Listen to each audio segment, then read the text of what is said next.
안녕하세요. 제 일상의 친근한 존재 톡톡 사연에 제 얘기를 보내봅니다. 사연으로 정말 소개가 될지 어떨지 모르겠지만 기대도 되고 떨리기도 하네요. 나이를 먹어도 어떤 것에 가슴이 멋대로 두근거리는 것은 어쩔 수가 없나 봐요. 이런 설렘이 제 안에 남아있는 점이 한편으로는 행복하기도 합니다. 시간적으로 그리고 마음적으로 여유가 길게 나면 차분히 제 얘기를 사연으로 써내려 가보고 싶다는 바람을 품고 있었는데 오늘 이 시간이 바로 실현을 해보는 그 순간이 되었네요. 제가 학교를 중학교까지밖에 안 나와서 그런지는 몰라도 그리 해박한 사람은 못 됩니다. 가정 형편이 어려웠고 집안 분위기 또한 그 당시에 아주 개판 5분 전이 따로 없었기 때문에 학업을 중학교까지만 마친 뒤 나중에 시간이 흘러서야 고등학교 졸업 자격을 따냈었죠. 그 시절에 비하자면 지금 저의 일상은 유유자적하기 짝이었고 남부러울 것 하나 없는 행복함 그 자체인 듯 싶습니다. 사람들이 흔히 그런 말을 하고 살죠. 옛날 그 좋았던 때로 돌아가고 싶다고. 시간을 10년 전, 20년 전으로 돌릴 수 있다면 억만금을 지불할 용의가 있다고요. 싱그러운 젊음을 그리워하는 건 어찌 보면 당연한 거니까요. 하지만 저는 그렇지 않았답니다. 어렸을 적에 오만 고생 생고생을 다했기 때문에 지금이 좋아요. 한껏 나이가 든 아줌마가 되어버린 지금의 제 자신이 좋답니다. 제 친정 아버지는 옛날부터 뜬구름 잡는 얘기를 잘 하시던 분이었어요. 그런 게 바로 어떤 얘기였냐면요. 어느 무슨 지역의 시골 땅이 앞으로 재개발될 일만 남아서 그걸 노려야 한다. 아는 사람들은 이미 다 알고 있다. 그 대열에 합류를 해야 한다. 이런 식이었습니다. 그럴 때면 친정엄마의 표정은 세상에서 가장 해괴망측한 생명체를 바라보는 기색이었죠. 뭐? 뭐를 노린다고? 어디다가 어떻게 개발이 된다고? 개발이 될 확률이 100%인 시골 지역이 있다고. 거기 어떻게든 잡아둬야 돼. 잡기는 뭘 잡어? 당신 머리끄덩이를 내가 잡고 싶으네. 제발 그딴 헛소리 좀 그만 안 할 거야? 지겨워 죽겠어, 정말. 설마 지금 내 말 못 믿겠다는 거야? 아니면 이런 인생 역전의 기회를 놓치고 싶다는 거야? 지랄도 적당히 떠셔, 이 인간아. 돈이 어디 있어서 그 기회를 잡을 건데? 기회도 돈이 있어야 잡는 거야. 그 나이 먹도록 그런 간단한 세상 돌아가는 이치도 모르니? 응? 그러니까 슈퍼에 심부름 하나를 보내도 헛짓거리를 하는 거겠지. 아이고, 속 터져. 당신이 어떤 걸 사오라는 건지 정확히 못 듣고 출발을 하니까 그렇지.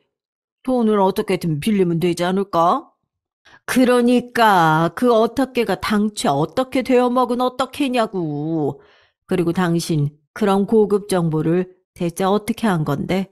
그것부터 말이 안 되잖아. 술자리에서 들었지. 그 뒤 테이블에서 떠드는 소리를 내가 용케다 들은 거야. 취한 척 하면서, 그래서 그들 말을 이해 못하는 척 연기하면서, 내가 그렇게 치밀함을 보이면서 정보를 물어왔다 이거야. 당신이 가는 술집이 어떤 수준의 술집인지 내가 뻔히 알고 있는데, 잘도 고급 정보를 정확하게 알고 있는 사람들이 와서 그걸 떠들었겠다. 또 허무맹랑한 소리였네. 이런 걸 허투루 흘려보내면 안 된다니까. 이런 게 바로 인생을 뒤집을 수 있는 절호의 기회일 수도 있단 말이야. 당신, 내가 진심으로 말을 하는데 그런 헛소리에 귀 쫑긋거리면서 넘어갈 시간에 진득하게 한 가지 일만 좀 할 궁리를 해. 어떻게 된 사람이 한 가지 일에만 집중을 못해, 응? 당신 스스로도 너무하다고 생각하지 않아? 친정엄마의 그런 지적이 이어지면 친정아버지는 갑자기 귀가 잘 안 들리는 척을 시작하셨습니다. 고막이 상한 것 같다느니 그런 소리를 하시면서 딴청을 부리셨죠. 친정아버지는 그런 분이었습니다. 술 좋아하시고 사람 좋아하시고 귀 얇으시고 마음이 아주 갈대밭 같으신 분이었죠. 한 가지 일에 도통 붙어 계시지를 못하셨고요. 그래도 당시에 저는 누가 저한테 어느 쪽이 더 좋냐고 묻는다면 약간의 망설임 끝에 아버지 쪽을 선택하는 아이였습니다. 이유는 단순했어요. 친정아버지는 종종 저에게 과자를 사다 주셨거든요. 그것도 비싸고 맛있는 과자들요. 그런 과자들을 받을 때면 그 순간만큼은 세상을 다 가진 기분이 들어요. 친정아버지의 흉을 보는 이야기 속에는 언제나 한량이라는 단어가 들어가 있었던 듯 싶네요. 그 단어만큼 제 친정아버지가 어떤 인물인지 잘 표현하는 건 없다는 것 같다는 생각이 저는 점차 들고 있었습니다. 더 이상 맛있는 과자 봉지 앞에서 해맑게 웃을 수 없는 나이가 되어 있었죠. 친정 엄마의 시커멓게 타들어가는 속을 좀 더 일찍 알아들이지 못해서 그게 죄송할 따름이었습니다. 진작 내가 엄마에게 힘이 되어드렸어야 했는데 아버지의 편이나 들고 아버지가 더 좋다고 그러기나 하고 어렸다 하더라도 내가 너무 철이 없었고 또 눈치가 없었던 것 같아. 이제라도 저는 친정 엄마에게 생각이 깊은 딸, 매사에 착한 딸이 되어드리고 싶은 마음뿐이었어요. 그러나 모든 일이 딱 맞물리기 쉽지 않은 것이었나 보더라고요. 저는 그런 딸로 성장했건만 친정엄마는 다르게 변하고 계셨던 겁니다. 일을 진득하게 하실 줄 몰랐던 친정아버지는 그만큼 생활력이 떨어지는 분이셨고 수입이 들쑥날쑥했어요. 그렇기 때문에 친정엄마는 거의 쉬신 적이 없이 일을 항상 다니셨던 건데요. 그러다가 바람이 났어요. 일터에서 만난 사람하고요. 동네 사람들이 떠드는 걸 내가 들었어. 당신 요새 바람이 들어서 아주 이상한 짓거리를 하고 다닌다고 하던데. 미쳤어? 바람은 무슨 바람이야? 이상한 짓거리라니 내가 뭘 어쨌다고. 당신은 일은 안 다니고 할 짓 없이 사니까 동네에서 그런 헛소리나 주워 듣는 거야. 일? 그래, 말 한 번 잘했다. 듣기로는 당신 그 일이라는 걸 다니다가 잘못 바람이 나버렸다는데 어찌된 영문일까? 어? 나 원참 기가 막혀서 대꾸도 못하겠네. 도대체 어떤 미친 동네 사람들이 그딴 소리를 떠들고 다녀? 애초에 내가 어디서 일을 하는지 여기 사람들이 잘 알지도 못하는데 그래봤자 알려면 다 알게 되어 있는 법이잖아. 그런데 당신 정말로 결백한 거야? 바람난 게 아니라고? 당연하지. 날 뭘로 보고 그러는 거야? 내가 당신처럼 가정에 대한 책임감이 하나도 없이 사는 한량인 줄 알아? 어이가 없네. 제발 당신이라 잘해. 아니, 뭐? 아니면 아닌 거지. 왜 나를 또 그렇게 깎아내리고 그러시냐? 아무튼 알았어. 잘못 오해가 있었나 보네. 저는 두 분의 그런 설전을 엿들은 바 있었는데요. 당연히 친정아버지가 내리신 결론처럼 뭔가 이상한 오해가 있었던 모양이라고 여겼습니다. 하지만 이틀이 지났을 때 친정엄마가 저에게 진지한 얼굴로 이런 걸 물어보셨어요. 너 이제 네 아버지 같은 사람하고는 그만 살고 싶지 않니? 네? 엄마, 그게 무슨 말씀이세요? 말 그대로야. 네 아버지하고 그만 같이 살면 좋을 것 같지 않냐고. 이해가 안 되는데요? 그게 좋고 말고 이렇게 선택할 수 있는 일이에요? 아버지인데요? 저는 고개를 갸웃하며 대꾸를 했고, 그러자 친정엄마는 답답하시다는 듯 당신의 가슴을 몇 번 치셨습니다. 이내 종전보다 더 진지한 낯빛으로 저에게 이런 말씀을 남기셨죠. 돈 꼬박꼬박 벌어오는 아저씨하고 같이 살고 싶지 않니? 성실하게 일 잘 다니고 돈을 때마다 잘 벌어오는 그런 아저씨 말이야. 어때? 같이 살면 좋겠지? 저는 당황해서 아니요라고 대답을 하고 싶었지만 그동안 친정엄마가 너무나도 크게 소가리를 하며 살아오신 걸 그때는 깨우친 뒤였기에 차마 거절의 대답이 바로 나가지 않았어요. 그래서 대신 잘 모르겠다는 애매한 대답을 내놓았습니다. 그렇구나. 일단 알겠다. 앞으로 시간은 많으니까 너도 충분히 생각을 해봤으면 해. 내 말 이해했지? 저는 친정엄마의 그 반응으로 오해 따위는 없었다는 걸 알게 됐습니다. 바람이 나셨다는 건 사실이었던 거예요. 동네 사람들이 이상한 오해를 했던 게 아니었어요. 저는 이제 어떻게 해야 좋을까 싶었습니다. 제 안에서 어떤 결정도 내릴 수가 없었죠. 초조한 시간이 흘러갔습니다. 그로부터 몇 주가 지났을 때 제 고민을 무색하게 만드는 일이 벌어졌어요. 친정 부모님이 대판 싸우신 겁니다. 고질적인 문제 때문이었죠. 친정 아버지의 무능함이요. 그게 첫 번째 화두였고 두 번째는 계속해서 동네에서 꺼지지 않은 채 돌고 있는 친정 엄마의 바람이라는 불씨였습니다. 두 분은 살벌하게 서로를 비난하며 싸우셨고 친정 엄마는 신경질적으로 가방을 싸시더니 그것을 들고 집을 나가셨어요. 친정 아버지는 한숨만 내쉬며 술을 찾으셨고요. 이게 뭐야? 엄마 설마 아예 집을 나가신 거야? 나랑 아버지를 두고? 설마 했는데 친정엄마는 진짜로 집을 나가신 거예요. 친정엄마는 이상한 여자하고 길에서 시비가 잘못 걸려서 그런 봉변을 당했다고 털어놓으셨죠. 친정아버지는 마음이 약해지셨고 먼저 사과를 하셨습니다. 앞으로는 일도 열심히 하고 바람을 의심하지도 않을 거라고 하셨죠. 친정아버지의 그런 모습에 제 가슴이 뭉클해졌습니다. 그 사과를 받아들인 친정엄마의 표정도 밝아져 있었고요. 이렇게 행복한 마무리로 끝났다면 얼마나 좋았을까요? 하지만 현실은 지독했습니다. 며칠 뒤 웬 아주머니 한 분이 집을 찾아오셨어요. 그분은 다한테 빠졌을까? 친정엄마가 거의 울부짖으며 그렇게 말씀을 하셨고 그 아주머니는 매서운 눈길로 저를 훑어보셨어요. 뭐야, 딸년도 있네, 어? 네 자식 새끼나 잘 키우면서 살아. 가정 있는 엄한 남자 건드리지 말고. 그러면서 저희 집 현관문 앞에 침을 퇴 뱉고 가셨습니다.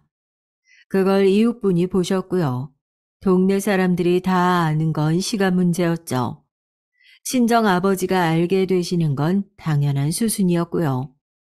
친정 엄마가 바람이 난 남자의 부인에게 잘못 걸려서 그 부인과 부인의 친언니에게 얻어터진 것이었다는 진짜 전말을 알게 되신 친정 아버지는 분노하셨습니다.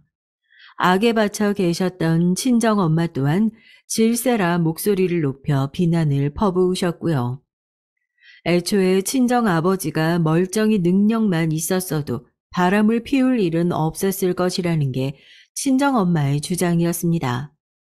저는 참고 듣다가 도저히 안 되겠어서 손으로 귀를 틀어 막았어요.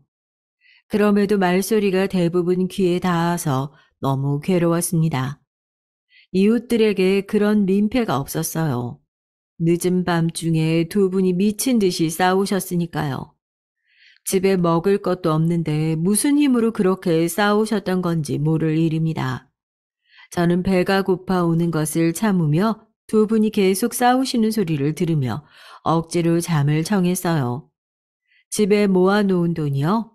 그런 것 따위는 당연히 없었습니다. 저는 도저히 고등학교에 가고 싶다는 말을 꺼낼 수가 없었죠. 일찍 돈이나 버는 게 나은 선택지 같았고 제가 그 선택지를 입에 담았을 때 친정 부모님의 얼굴이 동시에 환해지는 것을 봤습니다. 어차피 네가 공부를 잘하는 것도 아니잖아. 그래, 잘 생각했다. 안 될 것 같으면 빠르게 접는 것도 현명한 거야. 우리 딸이 나를 닮아서 생활력도 강하고 속이 깊고 앞으로 미래를 대비 잘하는구나. 네가 있어서 그나마 내가 살 맛이 난다. 친정엄마가 저에게 일러주기를 무능력한 것과 가난한 것, 이 두 가지에 당신은 질릴 대로 질렸으며 제가 친정아버지를 절대 닮아가지 않는 게 중요하다고 하셨어요. 밖에 나가서 돈을 벌어오는 것만큼 보람되는 행위는 없다고 하시는 그 말씀에 제가 조용히 고개만 끄덕였습니다. 사실은 두 분이 저를 향해 이 일은 무슨 일이냐라고 하시면서 고등학교에 다닐 것을 종용해 주시기를 바랬죠. 학교나 다니면서 공부나 하라고 그렇게 말씀해 주시면 좋을 것 같았는데 그건 저의 물은 희망이었던 것이죠. 동네 사람들은 자꾸만 저희 집의 이모저모에 대해 떠들었어요. 물에 빠지면 주둥이만 동동 뜰 한량 남편, 유부남과 바람이 나서 그 본처한테 얻어터진 마누라, 공부도 못하고 특색이란 하나도 없더니 고등학교에 안 가고 공장에 가는 딸. 이렇게 세 식구가 아주 재미있는 구성 같다면서 신명나게 떠들어댔죠. 이사를 가고 싶었어요. 그건 저뿐만 아니라 친정 부모님도 원하셨습니다. 하지만 그럴 여력이 없었어요. 그래서 참고 살았습니다. 얼굴에 철판을 깔고 그 동네에서 버텨야만 했어요. 제가 20살 성인이 되면서 그 동네를 벗어났네요. 제가 3년간 꼬박 모은 돈이 다행히도 중간에 허투루 증발되는 일이 없었기 때문에 그걸 미천 삼아 이사를 갈 수 있었던 겁니다. 이사를 가고 나서 그때 제가 생각했죠. 그런데 내 수중에 남은 돈은 하나도 없네. 제가 큰 돈을 받으면서 일을 다닌 건 아니었거든요. 몸은 고되고 큰 돈은 안 벌리는 게 그런 공장 일의 특징이었으니까요. 3년간 꾹 참고 일을 다니는 동안 그래도 제가 돈을 버니까 왠지 친정 부모님이 전보다 덜 싸우고 화도 덜 내시는 것 같아서 그게 좋았기 때문에 그나마 위안이었죠. 하지만 3년간 10원 한 장 못 모았고 고스란히 집을 구하는 비용으로 쓰이고 나자 이상하게 기분이 허무하더라고요. 친정 아버지는 한 가지 일을 진득하게 앞으로 다니겠다고 다짐을 하셨던 건 그새 날려드시고 여전히 이런저런 일을 간만 보시면서 쓸데없는 시간 낭비를 일삼고 계셨습니다. 친정 엄마는 아르바이트 같은 걸 주로 다니셨는데요. 제가 일을 하고 난 뒤부터는 왠지 친정 엄마의 얼굴에서 여유가 보였고 저라는 믿는 구석이 생겼으므로 당신께서는 맛있는 과자를 받아들고 행복해하는 어린아이로 돌아가고 싶은 마음이었습니다. 삶의 무게, 책임감, 이런 걸 제가 선두에 서서 지고 가기에는 제가 그다지 강하지 못한 모양이었어요. 오로지 친정 부모님을 위해 두 분이 더 이상 싸우지 말고 지내셨으면 좋겠다는 그 바람으로 제가 꾹 참고 희생을 하면서 살았습니다. 직장에서 만난 인생 선배들이 저에게 비슷한 조언을 던져줬어요. 그건 바로 결혼을 하라는 얘기였죠. 저는 결혼이라는 단어가 전혀 달콤하게 들리지 않았습니다. 서로의 탓을 하고 온통 부족한 모습을 보이는 결혼한 부부의 모습을 보고 자란 사람이 바로 저였으니까요. 기대라는 게 전혀 없었죠. 저의 미적지근한 반응을 본 뒤 좀 더 적극적으로 결혼을 권유해 준 분도 계셨답니다. 그분이 말씀해 주기를 얼른 시집을 가서 편하게 잘 사는 길이 있는데 그런 좋은 길을 두고 제가 왜 사서 고생을 이어가는지 모르겠다고 하셨어요. 결혼 하나로 제가 모든 고충이 해결될 수 있다고 단언하셨습니다. 제 고개가 갸웃갸웃 흔들렸죠. 살면서 들은 얘기 겁났어요. 하지만 이러다가 영원히 부모님을 위해서만 살다가 죽으면 어떡하지? 다 늙은 다음에 이렇게 산 인생을 후회하게 되면 20대 중반이 되도록 저는 친정 부모님께 아주 헌신적인 생활을 하고 있었고 어느새 저만 바라보고 계신 두 분의 모습에 숨이 막히는 듯 했습니다. 그래서 한 번은 충동적으로 어떤 남자에게 제가 먼저 다가가서 차 한잔 하자고 해봤었네요. 그리고 그 남자가 바로 제 남편입니다. 인연이란 이토록 신비롭네요. 제 친정 아버지 같은 남자만 아니라면 결혼할 수 있을 것 같았는데요. 남편이 아주 성실한 남자였죠. 솔직히 벌이는 시원치 않았지만 그 작은 일자리를 소중히 여기고 매일 근면 성실하게 사는 인물이었습니다. 허영심이 없었고요. 매사에 진솔한 편이었죠.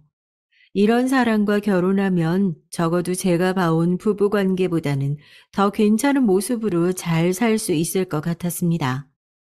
제가 결혼한다고 하면 제 친정 부모님이 어떤 반응을 보이실지 궁금하기도 하고 걱정이 되기도 했었는데요. 그럴 필요가 없었죠.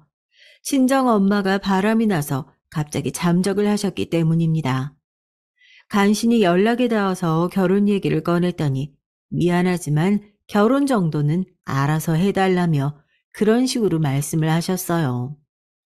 너에게는 미안하게 됐다. 하지만 너라면 이해해 줄 거라고 믿어. 네 아버지란 인간 얼마나 무능력한지 너도 잘 알잖아. 아버지가 그러신 분인 게 하루 이틀 일도 아니고 평생 그러셨는데 갑자기 그런 핑계는 왜 대세요? 야망이 넘치는 사람을 만났어. 성공을 끝없이 갈망하는 생기가 넘치는 그런 눈을 보면서 내가 어떻게 흔들리지 않을 수가 있었을까? 내가 젊었을 때는 네 아버지가 하는 허무맹랑한 개소리들이 가끔 즐겁게 들리기도 했다만 잠깐뿐이었지. 받아주는 것에 얼마나 지쳤는데. 네, 무슨 말씀이신지 알겠어요. 그런데 가출은 왜 하신 거예요?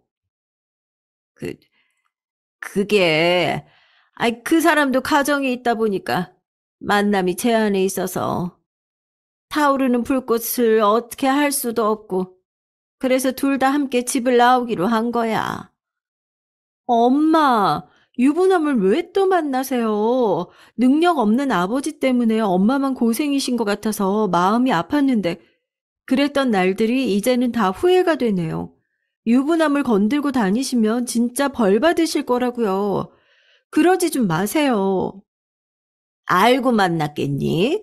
만나고 나니까 가정이 있는 사람인 걸 어떻게 그러면? 너야말로 상대 잘 만나서 결혼 잘해. 경제적으로 후달리는 사람이라면서 너는 꼭 그런 사람하고 결혼을 해야겠니? 아이고, 우리 딸이 아주 헛똑똑이었어. 꼭 지 아버지 같은 남자하고 결혼을 하네. 아버지하고 정반대인 사람이에요. 성실하고 묵묵하고 책임감 강하고요. 착해요. 언성을 높이는 것조차 본 적이 없을 정도라고요. 매사에 침착하고요. 저는 이런 사람하고 결혼해서 잘 살 거니까 엄마는 엄마대로 알아서 잘 사세요.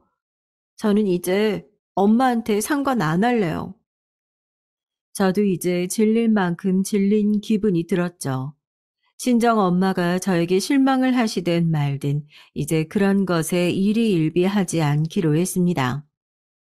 게다가 친정 아버지는 돈이 되는 고급 정보가 있다는 지인의 말에 넘어가서 짐을 챙겨 지방으로 향하셨죠. 돈이 되는 것들을 다 알아내고 와서 그걸로 돈을 번 뒤 저를 호강시켜 주겠다고 하셨습니다. 저는 아무런 기대도 하지 않기로 했고 친정 부모님 없이 결혼을 했어요. 결혼식을 될 수 있으면 생략하고 싶었고 남편도 제 뜻을 따르고 싶어 했지만 시부모님께서 아예 결혼식을 안 올릴 수는 없으신 분이었는데 시숙이 그 기지를 물려받은 모양이었습니다. 남편에게는 저를 만나기 전에 존재했던 인연이 있었어요. 결혼 얘기도 주고받을 정도였죠. 그런데 시숙이 반대를 했습니다. 사유가 황당했어요. 아우가 형님보다 먼저 결혼하는 경우도 있냐? 그런 건 상놈의 집안에서나 벌어지는 일이야. 시숙은 만나는 여자조차 그때 없었거든요. 그렇다면 남편은 어느 세월에 결혼을 한단 겁니까? 그래서 남편이 만나던 그 여자가 머리끝까지 화가 난 거예요. 대놓고 시숙을 비난했죠. 그러자 시숙은 어디서 여자가 목소리를 크게 내냐며 맞섰고요. 하지만 그 여자는 보통의 성격이 아니었습니다. 아우보다 나은 형도 아니면서 왜 이렇게 지랄이야? 너나 네 앞가림 잘하고 살아, 이 미친놈아. 엄청난 발언에 집안이 뒤집어졌죠. 시숙은 난리를 치면서 그 여자를 죽여버리겠다고 날뛰었고 시아버지께서는 무게를 잡으시느라 아무것도 못하셨고 시어머니께서는 격렬한 두통으로 주저앉으신 뒤 신음하셨다고 합니다.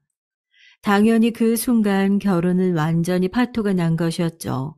그 여자는 그럴 각오로 내지른 것이었고요. 이런 집구석에 시집 오겠다는 여자도 있을까? 일단 난 아니야. 난 대가리에 총 맞지 않았거든. 남편이 무척 침울해했습니다. 그럼에도 남편은 가족바락이었어요.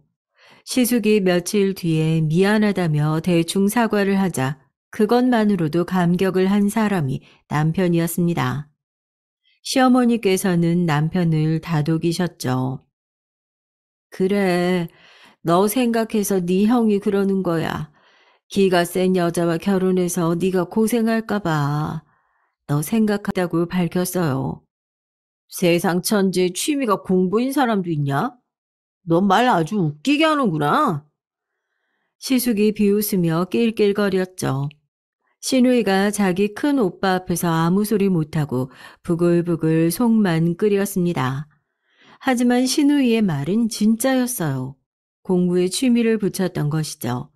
그리고 신우이와 같은 학급에 집안도 잘 살고 공부도 잘하는 친구가 있었는데 이 친구와 신우이가 가까워지면서 새로운 세상을 알게 된 것이었어요. 그 세상은 바로 상류사회였습니다.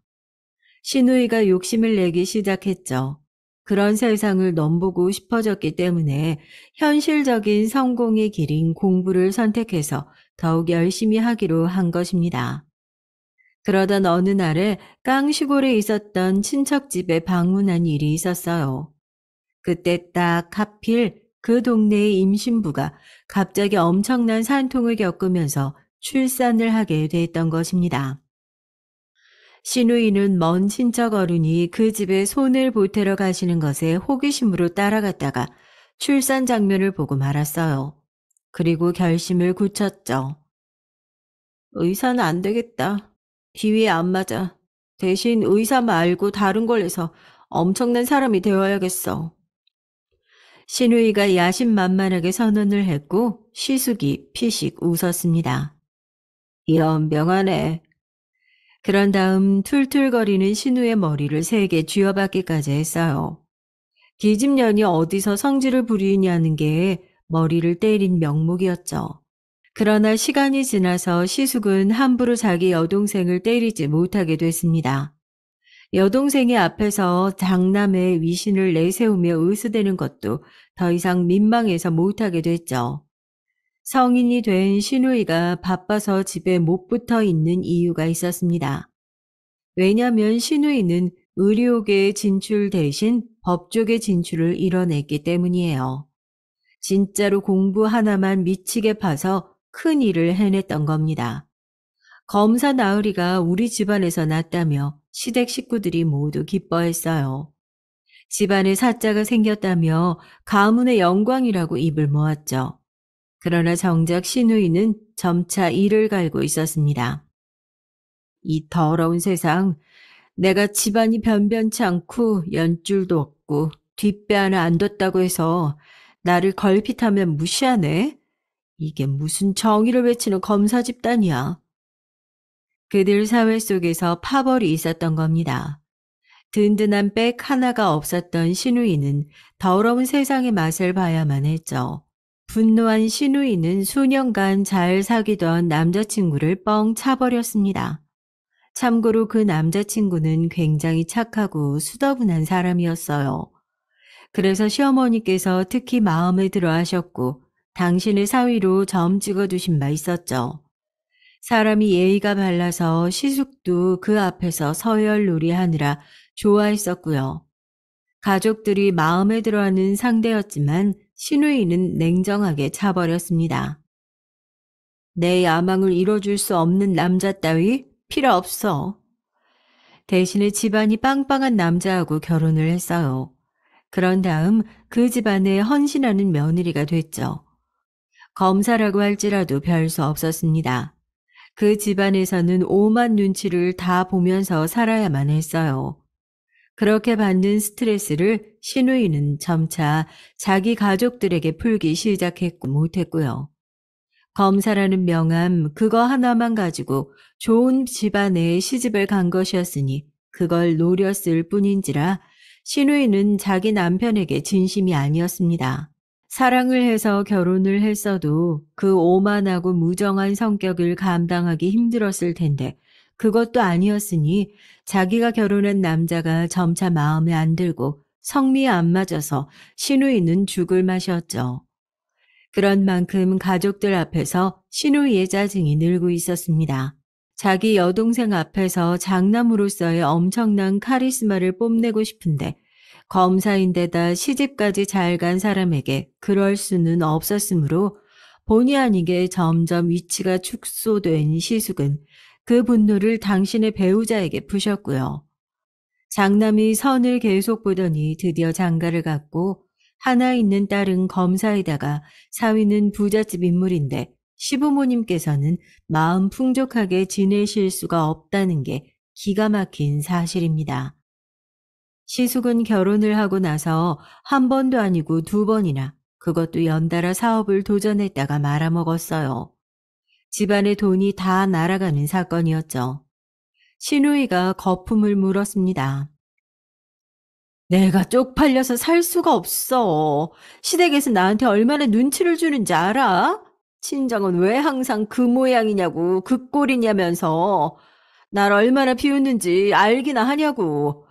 난 야망을 이루려고 성공을 위해서 언제나 열심히 달려왔는데, 우리 가족들 중에서 왜 나를 따라오는 사람은 아무도 없는 거야? 왜 다들 지지리도 못났고 열등한 거냐고. 특히 큰오빠. 못났으면 입이나 닥치고 살아. 제발 조용히 아무것도 하지 말고 살란 말이야. 작은 오빠를 봐. 간장 종지만한 자기 그릇 잘 알고 겸손하게 살잖아. 조용하잖아. 제발 작은 오빠의 뛰어난 주제 파악 능력을 옆에서 좀 보고 배워. 신우이가 길길이 날뛰는 앞에서 저는 조용히 눈이나 깔고 있었어요. 시숙이 그때 울컥한 눈치였는데 남편이 만류했습니다.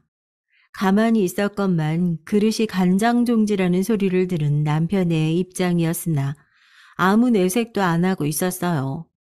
오히려 신우이를 향해 괜스레 미안하다는 소리를 한 번 더 내놓는 그런 사람이었죠. 순하고 참을성 있고 갈등을 싫어했습니다. 시숙하고 결혼한 동서를 향해서는 신우이가 못마땅한 눈길을 크게 차면서 시댁을 나섰습니다. 시어머니께서는 저에게 다가와 괴념치 말라고 해주셨는데 저는 이미 그러고 있는 중이었어요. 약속했던 저희 부부의 결혼식이 끝났을 때 신우이가 저에게 이렇게 말을 했을 때부터 저는 마음의 각오를 다져놓은 후였거든요. 정말 할 말이 없네요. 세상은 넓고 다양하게 미쳐 돌아가는 부모가 많다는 걸 느낍니다. 각자 황당한 이유로 자식의 결혼식에 얼굴을 비추지 않으신 제 친정 부모님을 두고 신우이는 그렇게 말을 하며 경멸스럽다는 눈빛을 하고 있었어요. 그 후로 제가 신우이를 자주 마주치고 사는 건 아니었으나 마주칠 때면 꼭 이런 소리를 인사처럼 들었습니다. 그래도 제가 세연이 덕분에 10번 부모님 원망할 거 5번만 원망하고 살아요. 왜인 줄 아시죠? 네? 왜인데요? 왜냐고 왜 물어보세요? 그 정도로 머리가 안 들어가는 거예요? 아니요. 알아요, 왠지. 알 것 같아요. 네, 알면 됐어요. 막장 그 자체인 세연님 부모님보다는 그래도 저희 부모님이 훨씬 낫죠. 아니, 비교가 안 되죠. 어쩜 그런 부모 아래서 태어나셨는지 모를 일이네요. 그런 사람들은 사실 자식을 못 낳게 해야 하는데. 그쵸? 검사 나으리의 부잣집 며느리인 신우이가 그렇게 말을 하겠다는데 제가 무슨 수로 어떻게 대꾸를 하겠나 싶었네요. 친정 부모님이 막 나가시는 분들인 것도 사실이었으니까요. 굴욕을 느끼면서도 신우이 앞에서 어색한 웃음이나 짓고 말아야 하는 게 저의 처지였습니다. 저 같은 사람은 신우이 앞에서 찍소리도 못 내는데 그런 신우이가 찍소리를 못 냈던 그 시댁 사람들은 어떤 사람들인지 궁금했었네요. 자기가 잘난 검사인데도 자기를 무시하고 깔보는 시댁 사람들 때문에 신우이는 스트레스가 엄청났습니다. 게다가 아이를 낳고 나서는 몸도 안 좋아지고 말았죠. 자기 시댁 사람들이 빨리 임신을 하라면서 재촉을 계속 해대는 바람에 떠밀려서 아이를 가졌다가 이렇게 된 거라며 신우이는 이를 갈았습니다. 신우이의 건강이 나빠진 걸 두고 그 시댁 사람들은 도리어 신우이 탓을 했어요. 몸 관리를 못했다는 이유였죠. 이 시기에 신우이는 정말 악에 받쳐 있었고 살짝이라도 잘못 건드렸다가는 터지고 말 풍선 같았습니다. 그래서 저를 포함한 모두가 신우이 앞에서는 숨소리도 제대로 꺼내지 못하고 지냈어요. 시숙도 예외가 없었을 정도였어요. 그렇게 살얼음판을 걷던 시절을 보낸 뒤 신우이는 결국에 이혼을 했습니다. 못 참고 이혼이라는 선택지를 고르고 말았는데 에서는 다행이라며 가슴을 쓸어내리셨고 신우이가 만난다는 남자를 높이 평가하셨죠. 인생을 야망 넘치게 설계하고 사는 남자라면서 신우이는 자기가 만나는 사람의 자랑을 늘어놓았어요. 그런데 듣다 보니까 어딘가 기시감이 드는 겁니다. 저는 곧 그 이유를 깨달았죠. 바로 제 친정 아버지의 허황된 면모와 그 남자의 묘사가 너무 닮아 있었어요. 제가 신우이를 만류했죠. 그 남자와 진지하게 미래를 함께할 마음으로 만나지 마세요. 그럴 인물은 아닌 것 같아요. 세연이가 뭘 안다고 그러세요? 아는 건 하나도 없어 보이시는 분이. 저희 친정 아버지가 생각나서 그래요. 들으면 들을수록 친정 아버지 특징하고 너무 비슷해요. 뭐, 뭐라고요? 무능하기 짝이 없는 세연이 친정 아버지하고 제가 만나는 남자가 닮아요? 살면서 들은 얘기 중에서 가장 짜증나는 소리네요. 신우이는 저를 째려보면서 자기는 바보가 아니기 때문에 알아서 할 거니까 저보고 이제 입 닥치라고 했어요. 걱정돼서 조언을 했을 뿐인데 닥치라니까 닥쳐야 했죠. 몇 달 뒤 신우이는 제 조언을 듣지 않았다가 그 남자의 허세에 잘못 속아 넘어가서 뒤통수를 맞았습니다. 그렇게 된 것이 창피했는지 그 후로 저만 보면 언짢은 표정이었어요. 저희 부부의 아들을 보면서도 심보 못된 소리를 했고요.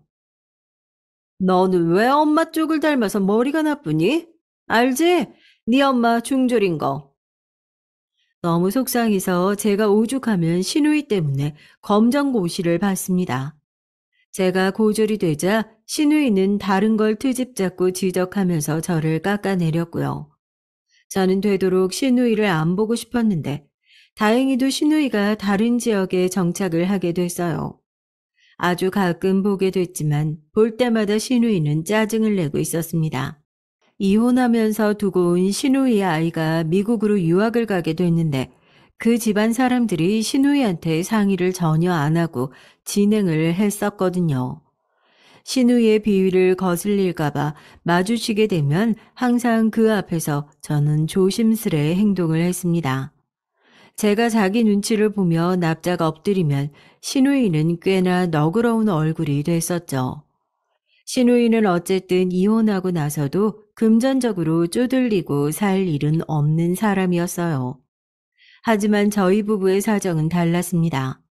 사막의 오아시스는 존재하기라도 하지 돈이 되는 정보라는 것은 사막의 신기루 같은 것이었어요. 있는 것 같으나 없는 것이었죠. 친정 아버지는 허송세월을 날리신 뒤였고요. 의기소침해서 집으로 돌아오신 뒤에 한숨만 내쉬며 사시다가 큰 병을 얻으셨어요. 수술을 받게 되셨는데 그 곁에는 친정엄마가 계셨죠. 상처만 남은 게 바람의 끝이었습니다. 불륜을 접고 돌아오신 친정엄마가 병원에 붙어서 간병 생활을 하셨어요. 잔치가 열렸습니다. 돈이 정말 궁할 때였고 다음에 시어머니께 따로 좋은 선물을 드릴 심산이었기 때문에 칠순 당일의 용돈은 소액만 일단 챙겼어요. 어차피 시부모님께서도 저희 부부의 사정을 다 알고 계셨으니까요. 50만 원 정도면 체면 칠해는 하겠다 싶었는데 시숙이 하필이면 통 크게 100만 원을 준비했더라고요. 그럴 뿐이 아니신데 갑자기 왜 저렇게 용돈을 많이 준비하셨나 싶어서 놀랐습니다. 나중에 알고 보니 시숙네 맞이가 로또 3등에 당첨됐더라고요. 그래서 기분 좋게 100만 원을 준비한 것이었어요. 시누이도 100만 원을 들고 왔는데요. 모친의 칠순인데도 시누이는 그날 처음부터 기분이 안 좋아 보였어요. 미국에 있는 자기 아이 문제 때문이었죠. 기분 나쁜 티를 숨기지 않는 시누이 때문에 괜히 눈치가 보였습니다. 제가 유독 자기 눈치를 보고 있다는 걸 시누이도 분명 알았고, 그래서 제가 쥐고 있던 봉투 속에 든 용돈 금액이 50만 원이라는 걸 안 순간 너 잘 걸렸다 싶었던 겁니다. 금액이 너무 약소한 거 아니에요? 환갑도 아니고 칠순인데. 아, 그게 사정이 좀 있어서요. 이따가 아마 들으시면 알 거예요. 제가 멋쩍게 대답하고 끝내려던 바로 그때였습니다. 시누이가 제 뺨을 때린 거예요. 사정? 뭔 놈의 사정? 덜 떨어진 애비애미한테 돈 들어갔다는 사정이요? 그거라면 이미 들어서 다 알고 있는데. 새언니, 부모 같지 않은 사람들한테 들어갈 돈은 있고 우리 엄마 칠순 용돈으로 내놓을 돈 없나 봐요. 우리 엄마가 우스워? 내가 명색이 검사였던 사람인데 확 그냥 콩밥 좀 먹여줘. 너무 당황스럽고 수치스러워서 맞은 뺨을 부여잡은 채 멍하니 있었는데 그 순간 남편이 다가왔고 믿을 수 없게도 시누이의 뺨을 후려 갈겼습니다. 제가 맞은 건 아무것도 아니었어요. 시누이는 맞자마자 바닥에 나뒹굴어져 엉덩방아를 찧었습니다. 착하고 순한 분란 일으키기 싫어하는 남편이 자기 여동생이겠니? 시어머니는 오히려 뻔뻔하게 나오셨습니다. 저는 정말 뒤통수를 3개 두드려 맞은 것만 같았어요. 처음부터 애를 안 봐주실 생각이었으면 진작 말씀을 해 주셨어야 했는데 출산까지 이제 한 달도 안 남았으니 정말 큰일이었습니다. 저와 남편은 발등에 불이 떨어진 거나 다름없었어요. 어머니, 아무리 그래도 이건 너무 황당해요. 갑자기 이러시면 저희는 어떡해요? 아유, 나도 몰라. 나도 중간에서 아주 곤란해 죽겠다. 그럼 어떡해? 너희 자식이니 너희가 알아서 해야지. 저희는 시어머니의 태도에 입이 떡 벌어졌습니다. 이제 와서 너희 자식이라니요. 어쩜 저렇게 한순간에 달라지는지 저는 너무 어이가 없어서 손까지 덜덜 떨리더라고요. 너무 화가 나서요. 저와 남편은 같은 직장 동기로 같은 직급에 같은 업무를 하는 부서에 있었거든요. 사내에서 만나 연애하고 결혼까지 했습니다. 물론 축하해 주시는 분들도 많았지만 사실 좋지 않은 시선으로 보시는 분들도 있었어요. 나중에 애 생기면 누가 그만둘 거냐고 대놓고 물어보는 상사들도 있었거든요. 사실 그게 현실이었습니다. 회사에서 같은 업무를 하는 두 직원이 부부에다가 아이까지 가졌으니 시선이 곱지 않은 게 당연했죠. 둘 다 있어도 매일 야근에 주말 출근도 불사했는데 어쨌든 둘 중에 하나는 빠져야 하는 상황이 올 테니까 말입니다. 그래서 더욱더 저는 어떻게든 회사에서 버틸 생각이었어요. 시어머니께는 죄송했지만 사실 아이를 봐주신다고 했을 때 저는 어깨춤이라도 추고 싶었거든요. 회사를 그만둘 생각이 조금도 없었습니다. 저는 그날 밤 퇴근하고 오는 길에 친정엄마에게 전화를 해서 울고불고 했어요. 엄마에게 우는 소리를 하고 싶지 않았지만 제일 힘들 때 떠오르는 건 역시 엄마뿐이었습니다. 엄마 목소리를 듣자마자 자동으로 눈물이 나오더군요. 우리 시어머니랑 시누이들 너무하지 않아? 어떻게 한순간에 그렇게 말을 바꿔? 그리고 나랑 김서방이 시누이네 집에 찾아가서 부탁까지 했거든? 근데 완전 단칼에 거절하는 거 있지? 안 된대. 자기 엄마 무릎도 안 좋고 허리도 안 좋은데 애를 어떻게 보냐고. 하긴 너희 시어머니도 이제 조금 있으면 70인데 애 보기는 힘들지. 그나저나 큰일이네. 그래서 어떻게 하려고. 신생아 보육 가능한 시터 이모님 구하는 중이야. 거기다가 회사 어린이집은 신생아는 안 받는다고 해서 우선 신생아 되는 어린이집부터 다 대기 걸어놨어. 뭐? 아유, 아무리 그래도 막 태어난 애를 어떻게 어린이집에 보내? 친정엄마는 노발대발 하셨습니다. 아무리 그래도 이제 막 태어난 애를 어떻게 남의 손에 맡기느냐고요. 저도 마음이 아팠습니다. 하지만 어쩌겠어요. 그것 말고는 해결책이 없는걸요. 그런데 결국 일이 커지고 말았습니다. 친정 엄마가 이사를 오셨어요. 저희 아이를 봐주시겠다고요. 저와 남편은 너무 죄송했습니다. 하지만 엄마는 당연한 일이니 미안해할 것 없다고 오히려 아무렇지 않게 구셨습니다. 거기다가 원래 일하던 요양원에서도 양해를 구하시고 당분간은 일을 못 하시겠다고 하셨더라고요. 엄마, 미안해. 엄마가 젊어서 한창 일하고 싶을 때는 나랑 오빠 낳고 키우느라고 일 그만두게 하고, 이젠 내가 일하겠다고 엄마 일도 못하게 하네. 내 자식, 내 손주보다 중요한 일이 뭐가 있어. 엄만 세상에서 네가 제일 중요해. 엄마들 2년 말 믿지 마. 2년이 나한테 맨날 도대체 언제까지 살 거냐고 소리 지르고 미친 날망구라고 하면서 여기도 막 꼬집고 밀고 그랬다니까. 시할머니를 모신 지 이제 몇 주 되지도 않은 사이 시어머니의 만행이 가족 앞에서 모두 드러나고 말았습니다. 시할머니는 순간 정말 정신이 없습니다. 그 집이라고 다르지 않았어요. 매일 티격태격 싸우면서 둘째 신우가 시어머니를 구박한다면서 못 살게 했다며 매일 남편에게 전화가 온다네요. 저희 집으로 오면 안 되냐고요.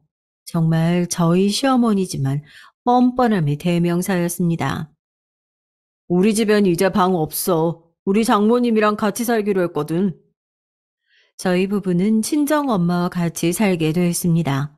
저희 신랑과 제가 둘 다 승진을 하게 돼서 앞으로 회사 일이 더 바빠질 것 같아 아무래도 친정 엄마께서 전보다 아이를 더 오래 돌봐줘야 할 것 같아서요. 그 소식에 시어머니는 난리가 나셨습니다. 왜 당신 아들이 장모를 모시냐고요. 하지만 남편은 단호했습니다. 그 이후 일체 어머니와 연락을 하지 않았어요. 아마도 그날 시어머니의 본 모습을 본 게 남편도 큰 충격이었나 보더라고요.